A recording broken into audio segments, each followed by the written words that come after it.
تصویر کو اتنے ہلکے میں لیا جاتا ہے اور تصویر کو سوشل میڈیا پہ گھمایا جاتا ہے، ویڈیو کو سوشل میڈیا پہ گھمایا جاتا ہے، اور کیا کہتے ہیں آج کا دور تو ایسا ہے کہ ایسا کرنا ہی پڑتا ہے۔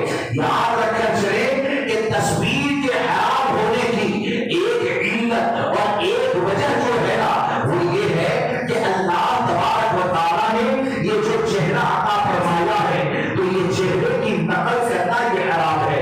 مصور حقیقی یہ اللہ تبارک و تعالیٰ کی ذات ہے۔ حدیث پاک میں یہ فرمایا جاتا ہے کہ اس سے بڑھ کر ظالم کون کہ جو اللہ کے بنائے ہوئے کی نقل کرے۔ آپ کبھی تنہائی میں بیٹھ کر سوچنا کہ ہمارے آقا یہ فرمائے کہ اس سے بڑھ کر ظالم کون جو اللہ کے بنائے کی نقل کرے۔ اور آج آزادی کا دور ایسا ہے کہ سوشل میڈیا پر فالوورز دیکھ کر تصویر کشی والوں کو اسٹیج پہ جمع کر دیا جاتا ہے، تصویر کشی والوں کو اپنا رہبر بنا دیا جاتا ہے۔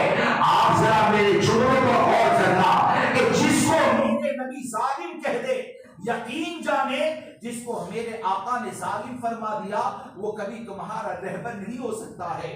حقیقت تو یہ ہے کہ تمہارا رہبر کون ہوگا؟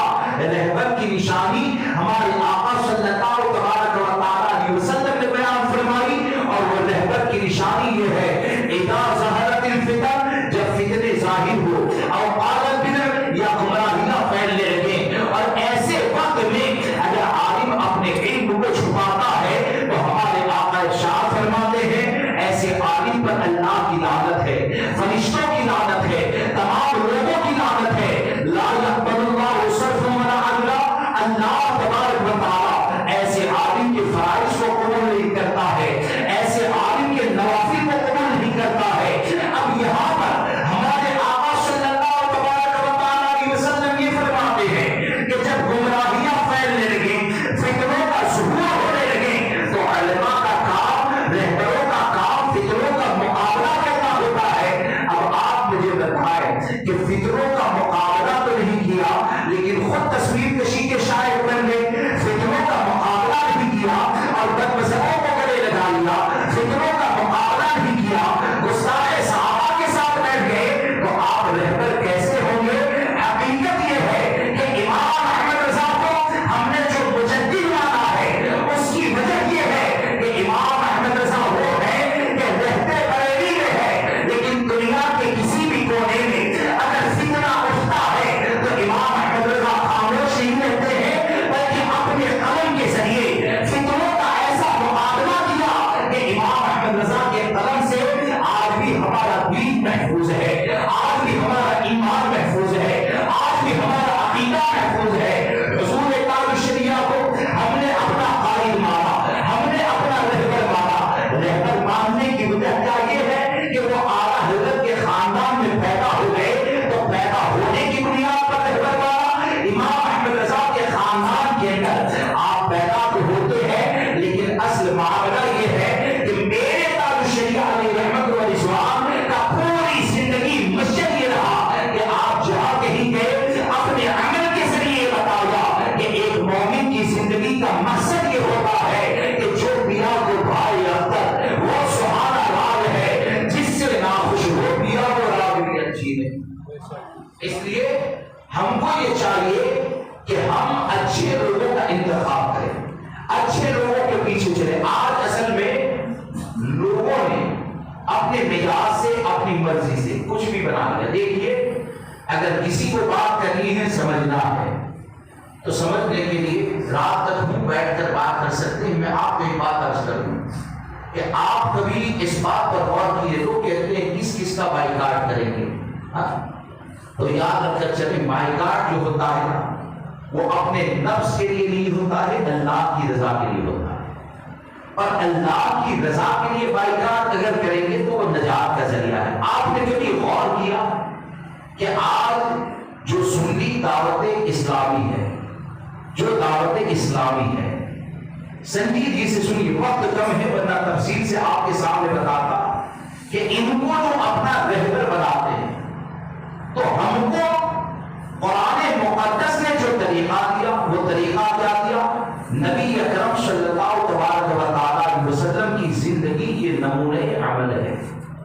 آپ مجھے بتائیں کہ اگر دعوت اسلامی یا سنی دعوت اسلامی یا تصویر کشی والے کو اگر تم نے اپنا رہبر بنا لیا تو تصویر کشی میں آپ کو کون سا حضور کی زندگی کا نمونہ نظر آتا ہے؟ ویڈیو کے اندر آپ کو کون سا نبی اکرم صلی اللہ علیہ وسلم کی زندگی کا زندگی کو نمونے عمل بنایا جائے وہ نظر آتا ہے؟ ارے حقیقت یہ ہے کہ ہمارے آقا صلی اللہ علیہ وسلم نے وہ امن والا گھر جسے خانہ کعبہ کہا جاتا ہے، جسے مکہ معظمہ کہا جاتا ہے، تو ہمارے آقا صلی اللہ علیہ وسلم نے تو خانہ کعبہ میں سے تصویر کو مٹایا۔ کیا کیا؟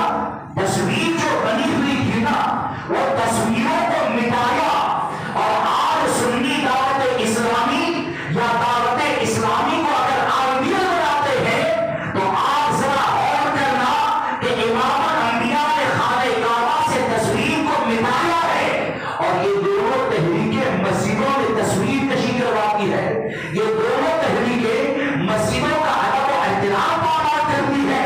تو حقیقت یہ ہے کہ کس کے پیچھے کتنی بھیڑ جمع ہوتی ہے اس کو نہ دیکھا جائے، بلکہ یہ دیکھا جائے کہ جو سچا آئیڈیل ہوتا ہے، جو سچا رہبر ہوتا ہے، وہ حرام کاریوں کا دروازہ نہیں کھولتا ہے، بلکہ وہ جہاں بھی جاتا ہے گناہوں کا دروازہ بند کیا کرتا ہے، اور گناہ کا دروازہ بند کرنے میں یہ بھی ہے کہ تصویر کشی کو ختم کیا جائے۔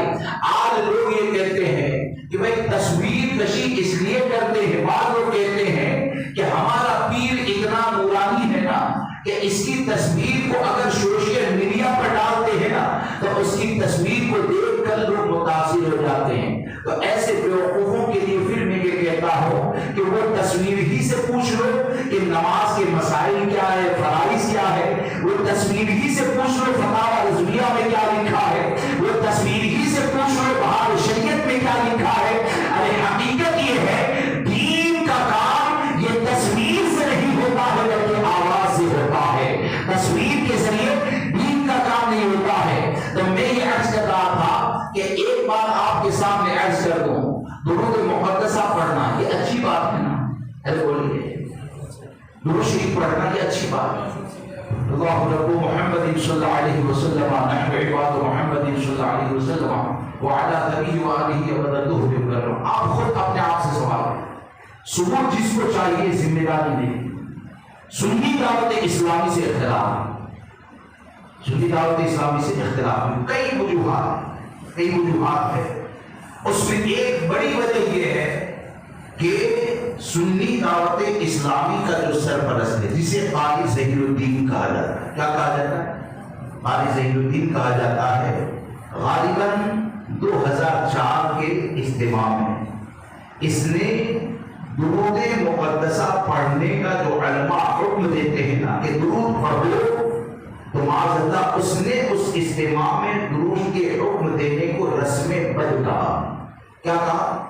جس کے ریکارڈنگ چاہیے دے سکتے، کوئی انکار نہیں کر سکتا۔ اب آپ مجھے بتائیے جو درود شریف پڑھنے کا حکم دینا یہ کیا ہے؟ پتہ ہے یہ سنت الہیہ ہے۔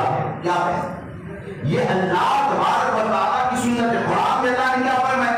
یا ایھا الذین آمنوا صلوا علیہ وسلموا تسلیما، یعنی درود شریف پڑھنے کا حکم دینا یہ سنت الہیہ ہے۔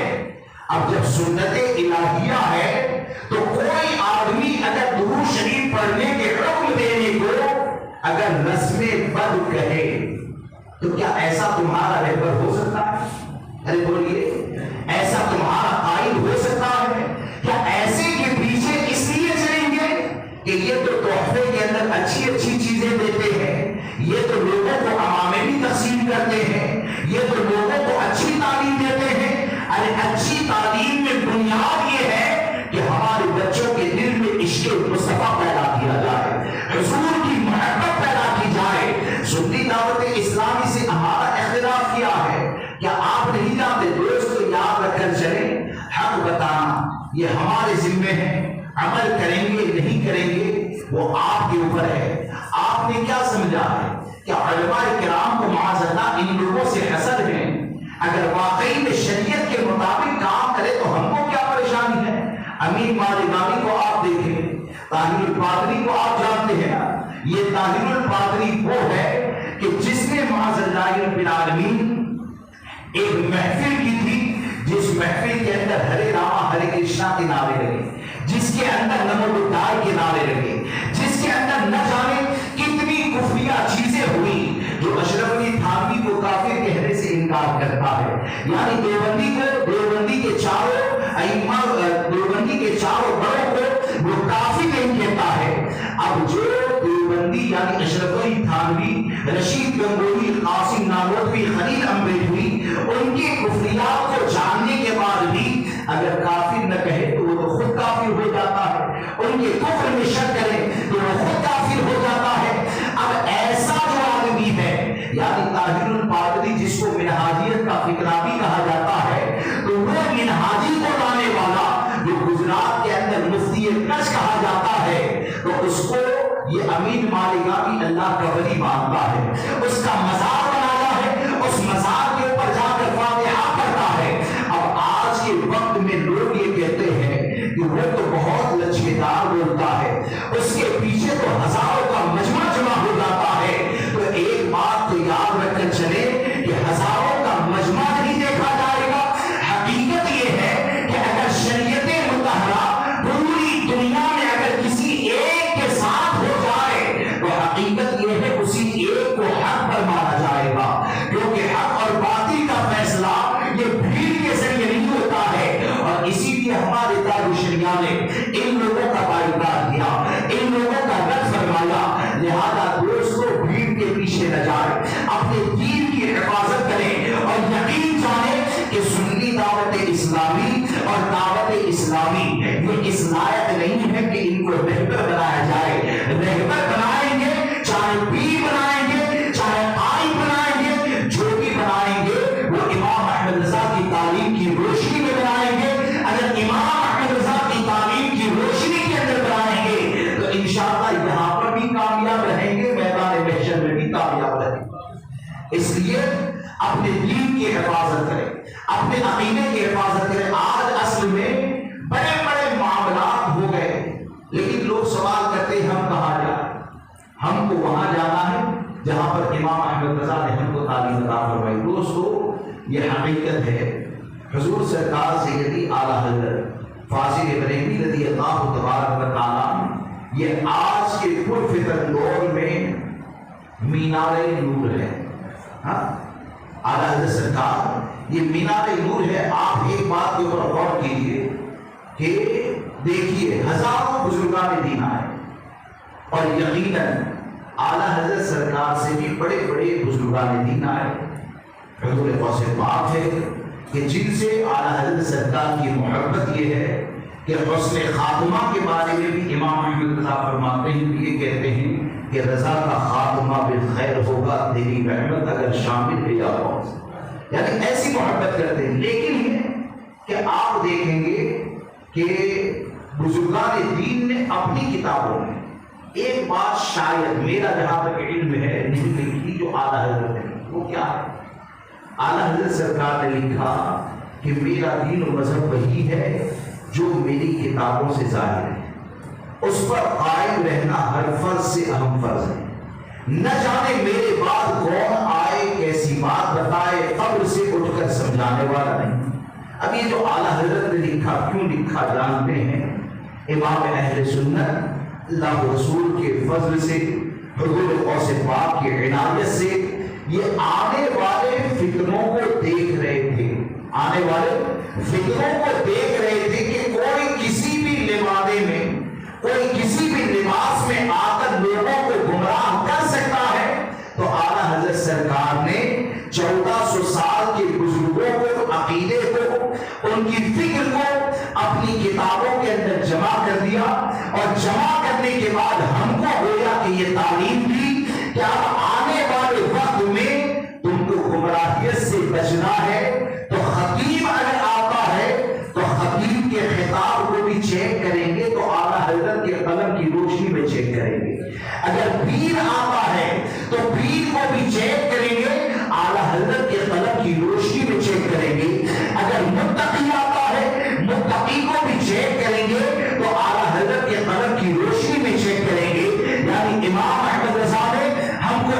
میزان عمل عطا فرما دیا کہ آنے والے وقت میں اگر اپنے دین کی حفاظت کرنا چاہتے ہیں، اپنے عمل کی حفاظت کرنا چاہتے ہیں، تو آنے والا کوئی بھی آئے، کسی بھی خاندان سے آئے، ہر ایک کو دیکھا جائے گا تو امام احمد رضا کے قلم کی روشنی میں دیکھا جائے گا۔ اور جب امام احمد رضا کے قلم کی روشنی میں دیکھ کر آپ کسی کو پیر بنائیں گے، کسی کو رہبر بنائیں گے، کسی کو اپنا قائد اور قائد بنائیں گے، تو یقین اس بات کا ہے کہ امام احمد رضا کا قلم یہ متقیوں کو بھی پہچانتا ہے، غداروں کو بھی پہچانتا ہے۔ امام احمد رضا کا قلم یہ ولیوں کو بھی پہچانتا ہے، فاسقوں کی جماعت کو بھی پہچانتا ہے۔ تو امام احمد رضا کے قلم کی روشنی میں اگر کسی کو اپنا رہبر بنا لیا تو انشاءاللہ یقین یہ ہے کہ آپ اکیلے اگر ہو بھی گئے تو آپ دنیا سے جائیں گے تو یہی کہیں گے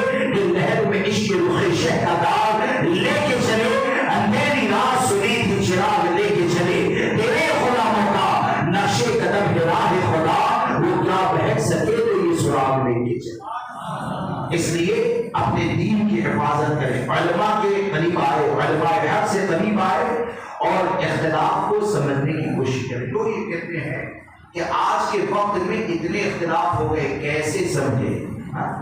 تو دنیا کے بارے میں تو یہ نہیں کہتے ہیں کہ اب جی ایس ٹی آ گئی، کاروبار بند کر دیا جائے۔ دنیا کے بارے میں ایسا کہتے ہیں جی ایس ٹی آئی، کاروبار بند کر دیا جائے، مال بک نہیں رہا، دل پہ ہاتھ جوڑ کر بیٹھ جائے۔ دنیا کے معاملے میں ہزاروں پریشانیاں ہونے کے بعد بھی آدمی رزق حلال کے لیے کوشش کرتا ہے۔ تو دوستو یہ دین کا معاملہ ہے۔ دنیا جو ہے وہ محل میں بھی گزرتی ہے، دنیا کچے مکان میں بھی گزرتی ہے، دنیا بکرے کا گوشت کھا کے بھی گزر جاتی ہے، دنیا سبزی کھا کے بھی گزرتی ہے، لیکن دین کا معاملہ یہ ہے کہ دین کی اگر حفاظت نہیں کی تو دنیا میں محل میں رہنا یہ کوئی فائدہ نہیں دے گا، دنیا میں عہدے پر رہنا یہ کوئی فائدہ نہیں دے گا۔ اس لیے ہم سب کی ذمہ داری یہ ہے کہ اختلاف کو پہچانے، حق کو جانے، حق کو سمجھے اور یقین جانے۔ ہماری حضور تاج شریعہ سے محبت کی اصل وجہ اور بنیاد یہ ہے کہ حضور تاج شریعہ نے کبھی لوگوں کی رضا اور ناراضگی کے بارے میں نہیں سوچا، لوگ جڑیں گے یا کٹیں گے اس کے بارے میں نہیں سوچا۔ حضور تاج شریعہ کی زندگی کا مشن یہ رہا کہ لوگ اگرچہ ناراض ہو جائے، مصطفیٰ کریم راضی ہو جائے۔ حضور تاج شریعہ کا مشن یہ رہا کہ اللہ رسول راضی ہو جائے۔ تو ہم کو بھی یہ چاہیے کہ ہم شریعت کے مطابق زندگی گزارے، تعلیمات امام احمد رضا پر عمل کریں۔ آج بڑے افسوس کا مقام ہے کہ دنیا کے اندر مال کہاں خرچ کرنا ہے، دنیا کے اندر مال کہاں خرچ کرنا ہے اس کے بارے میں پتا ہے، لیکن یہ کہ دین کی اگر بات آئے، آپ مجھے ایک بات کرو، 5-10 منٹ اجازت درود شریف پڑھ لیجیے۔ اللہم صل علی سیدنا و مولانا محمد معدنی جود والکرم وعلی واصحابہ وبارک وسلم، صلاۃ و سلام علیک یا رسول اللہ صلی اللہ تعالی علیہ وسلم۔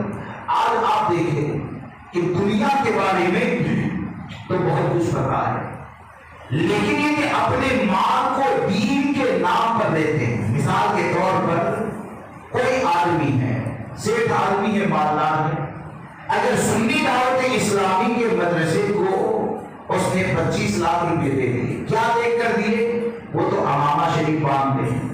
کیا دیکھ کر دیے؟ وہ تو حلقہ لگاتے ہیں۔ کیا دیکھ کر دیے؟ وہ تو گشت کرنے کے لیے نکلتے ہیں۔ لیکن آپ مجھے بتائیے کہ وہ 25 لاکھ تمہارے جو چندے کے اندر جاتے ہیں نا، تو وہاں سے جو لوگ پیدا ہوں گے وہ تصویر کو حرام کہنے والے پیدا نہیں ہوں گے، بلکہ تصویر کشی والے پیدا ہوں گے۔ آپ سوچئے نتیجہ کیا ہوگا؟ آپ اگر ایسے ادارے کو چندہ دیتے ہیں کہ جہاں پر استاد سے لے کر شاگرد تک روزانہ ویڈیو شوٹنگ کرواتا ہے، تصویر کشی کرواتا ہے، تو تصویر کشی کو جب ہمارے آقا نے حرام فرما دیا تو جو شوقیہ تصویر کشی کرواتا ہے اس امام کے پیچھے نماز ہوگی؟ ارے بولیے، تصویر کو آپ موجودہ علماء کا اختلاف نہ سمجھے، تصویر کو حرام کرنے والی ذات یہ ہمارے آقا کی ہے۔ تصویر کشی یہ ناجائز و حرام ہے اور اس کے پیچھے نماز پڑھنا مکروہ تحریمی ہے، تو آپ مجھے بتائیں تصویر کشی کروانے والے ادارے کو آپ نے چندہ دیا تو اس لیے دیا کہ یہاں سے فاسق امام پیدا ہو اور بعد میں لوگوں کی نمازیں برباد کرے؟ کیا آپ نے اس لیے چندہ دیا ہے کہ یہاں سے جو امام نکلیں گے وہ لوگوں کی نمازوں کو برباد کریں گے؟ ارے ادارے کو چندہ اس لیے دیا جاتا ہے کہ یہ ادارے سے قوم کے ایسے رہبر نکلیں گے جو لوگوں کی عبادتوں کی حفاظت کریں گے، لوگوں کے دین کی حفاظت کریں گے، اور عبادت کی حفاظت یہ تصویر سے بچنے میں ہے۔ تو حقیقت یہ ہے کہ تم یہ چاہتے ہو کہ تمہارے مال کے ذریعے قوم میں اچھے رہبر پیدا ہو، تو ایسی جگہ پر اپنے مال کو خرچ کریں جو حرام کاموں سے بچتے ہیں، جو واقعی میں دین و سنیت کا کام کرنا چاہتے ہیں، ورنہ یہ کہ شوقیہ طور پر اس جیب کو اسٹیج پہ بٹھا کر ایوارڈ دے دیا گیا، چند لوگوں کے درمیان اس کا شہرہ ہو گیا کہ یہ تو بہت بڑے سخی ہیں، اپنے ایک ایک روپیے کو خرچ کریں تو اللہ کی رضا کے لیے خرچ کریں، اچھے اداروں میں خرچ کریں، صحیح تعلیم و تربیت ہوتی ہے اس جگہ پر خرچ کریں۔ مجھ سے کہا گیا کہ یہاں پر بھی حضرت سرکار سیدنا مصطفیٰ چشتی رحمۃ اللہ تعالی کے نام کے اوپر مجھے جو بتایا گیا اس کے مطابق کہہ رہا ہوں، ٹھیک ہے، کیونکہ